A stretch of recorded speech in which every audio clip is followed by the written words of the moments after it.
अस्सलाम वालेकुम एवरीवन, कैसे हैं आप सब लोग। उम्मीद है सब खैरियत से होंगे, अच्छे अच्छे खाने खा रहे होंगे। आज मैं आपके लिए लेकर आ रही हूँ एक बहुत ही मज़ेदार सी रेसिपी। आज मैं आपको बनाना सिखाऊंगी आलू की तहारी, जिसे आलू चावल भी कहते हैं और बहुत से लोग इसे आलू का पुलाव भी कहते हैं। गर्मियों में वैसे भी चावल बहुत ज़्यादा खाए जाते हैं, तो मैंने सोचा चले मैं आज आपको एक चावल की बहुत ही आसान सी रेसिपी सिखाती हूँ कि जो झटपट से तैयार हो जाए जल्दी से गर्मी में। तो आए चलते हैं अपनी रेसिपी की तरफ, लेकिन उससे पहले जल्दी से जाके मेरे चैनल को सब्सक्राइब कर लें और बेल का बटन दबाना मत भूलें ताकि आइंदा आने वाली वीडियोस मेरी आपको मिलती रहें।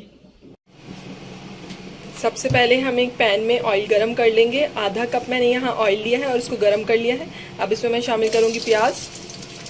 एक दरमियाने साइज़ की प्याज लेके उसको बिल्कुल बारीक काट लें और इस प्याज को हमें फ्राई करना है। हमारी प्याज फ्राई हो रही है। आज मैं आपको जो इसका तरीका बताऊंगी तहारी का, आलू की तहारी का या आलू चावल का, वो सबसे सिंपल तरीका है। बहुत ही आसान सी रेसिपी है, आप झटपट से आप लोग बना सकते हैं। देखिए हमारी प्याज सुनहरी होनी शुरू हो गई है। हम इसमें लहसुन अदरक का पेस्ट शामिल करेंगे। डेढ़ चम्मच हमने यहाँ लहसुन अदरक का पेस्ट लिया है और इसको हमें प्याज के साथ अच्छी तरह भून लेना है। साथ ही साथ हम इसमें हल्दी शामिल करेंगे। 1 चम्मच हमने यहाँ हल्दी ली है। हल्दी थोड़ी हमें इसमें ज़्यादा रखनी है क्योंकि तहारी में हम हमेशा हल्दी को थोड़ा सा ज़्यादा रखते हैं। 2 चम्मच हम इसमें पिसी हुई मिर्ची शामिल करेंगे और इन सब चीज़ों को हमें इसके साथ प्याज के साथ अच्छी तरह भून लेना है। अच्छा, हम इसमें थोड़ा सा पानी भी डालेंगे, हल्का सा पानी डालना है हमें ताकि मसाला नीचे ना लगे।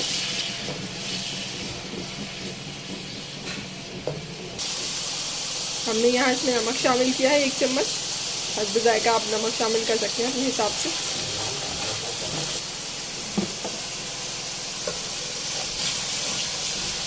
अब हम इसमें टमाटर शामिल करेंगे।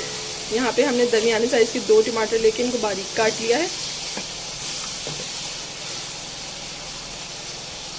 अच्छा, हम इसको यहाँ पे स्टीम देंगे टमाटर को, ताकि हमारे टमाटर अच्छी तरह गल जाएं।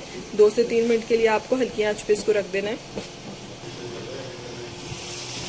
अब हम इसको चेक करेंगे अगर हमारे मसाला तैयार हो गया हो। देखिए आप लोग टमाटर बिल्कुल गल चुके हैं हमारे और ऑयल अलग हो चुका है, ये बिल्कुल भुनाव पर है। अब हम इसके अंदर आलू बुखारे शामिल कर देंगे। यहाँ पे मैंने 5 से 6 अदद आलू बुखारे लिए हैं। अब हम इसमें आलू शामिल करेंगे।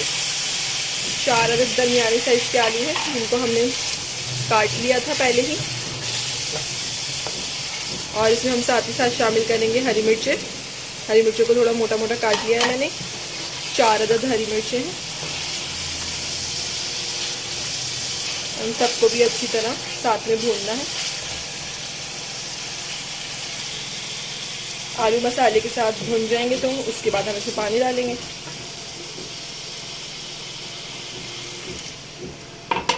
थोड़ा सा मैंने पहले पानी डालूंगी,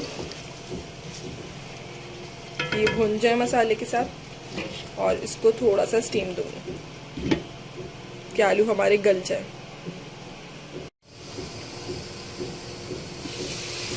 अब हम देखते हैं हमारे आलू गल गए हो, तो हमें इसको यहाँ आलूओं को हाफ गला लेना है और हाफ हमारे आलू गलेंगे जब हमारे चावल दम पर होंगे। हमारे हाफ आलू यहाँ गल चुके हैं। अब हम इसके अंदर शामिल करेंगे आधा चम्मच पिसा हुआ ज़ीरा, क्योंकि इसकी खुशबू बहुत अच्छी होती है, तहारी में बहुत अच्छी लगती है इसकी खुशबू। अब हम इसमें चावल शामिल करेंगे और पानी शामिल करेंगे। यहाँ पे हमने 3 कप चावल लिए हैं। चावल को हमने पहले ही धो के भिगो रखा था और अब हमने इसको छान लिया है अच्छी तरह। अब हम इसको शामिल करेंगे अपने मसाले में।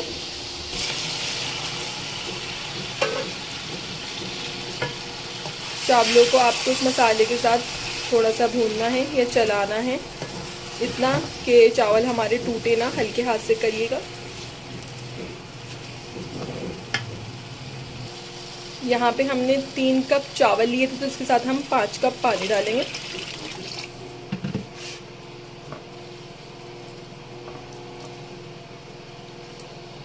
अब हम चावल गलने तक इसको पकाएंगे।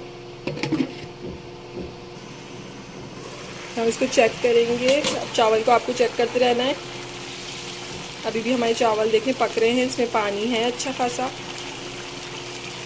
अब हमें इसे और पकाना है कि हमारे चावल बिल्कुल अच्छी तरह इसमें पक जाए और पानी हमारा खुश्क हो जाए।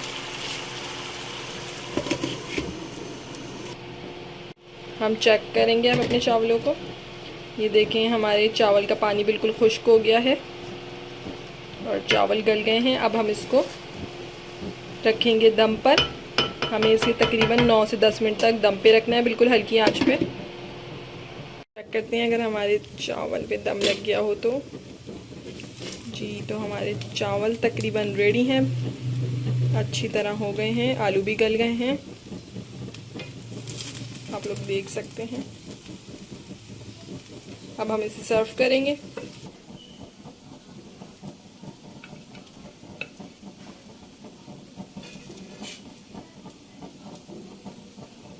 बहुत ही मज़ेदार सी खुशबू आ रही है।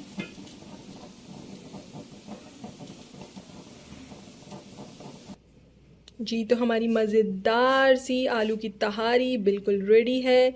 आप इसको सर्व कर सकते हैं रायते के साथ, कोई चटनी के साथ या अचार के साथ।